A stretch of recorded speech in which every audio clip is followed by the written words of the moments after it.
सगळ्यात शेवटी आता एक मिनटं त्याला उकळू द्यायचं आपल्याला, कारण अंड शिजायला वेळ लागत नाही. तर ताबडतोब शिजतं याच्यामध्ये सूपमध्ये. आता टाकणार आहे कांद्याची पात सगळ्यात शेवटी. थोडंसं त्याचा थिकनेस ॲडजस्ट करू आपण. तसं सोया सॉसमध्ये मीठ असतंच आणि मीठ आपण टाकलेलं आहे, पण तरी पण एकदा मीठ बघूया फक्त. वा, मस्त झालंय. फक्त थोडंसं आता हे सिझनिंग याच्यात टाकतोय सगळ्यात शेवटी. तिखटही छान झालंय सूप. वा, सूप मस्त तयार झालंय. येस,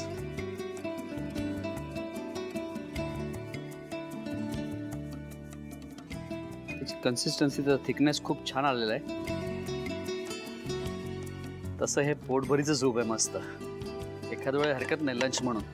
नुसतं सूप तयार आहे. मस्त गरमागरम स्पायसी एग ड्रॉप सूप. तुम्ही साहित्य आणि कृती लिहून. स्पायसी एग ड्रॉप सूप करण्यासाठी लागणारं साहित्य: चिकन स्टॉक, पातीचा कांदा, गाजर, फरसबी, 2 अंडी, तिळाचं तेल, कॉर्नफ्लॉर, मक्याचे दाणे, चिरलेली लाल मिरची, चिरलेलं आलं, सोया सॉस, साखर, पांढरी मिरी पूड, मीठ आणि सीझनिंग पावडर. कृती: एका खोलगट भांड्यात 2 ते 3 थेंब तेल घालून त्यामध्ये पातीचा कांदा, अर्धा चमचा चिरलेलं आलं, लाल मिरची आणि चिकन स्टॉक घालून एक उकळी काढावी. उकळी आल्यानंतर त्यामध्ये मक्याचे दाणे, गाजर, फरसबी, थोडंसं मीठ, साखर, 1 चमचा सोया सॉस, अर्धा चमचा पांढरी मिरी पूड, 3 ते 4 थेंब तिळाचं तेल, कॉर्नफ्लॉरची पेस्ट, फेटलेलं अंड, पातीचा कांदा आणि सीझनिंग पावडर घालून एक उकळी काढून सूप सर्व्ह करावं.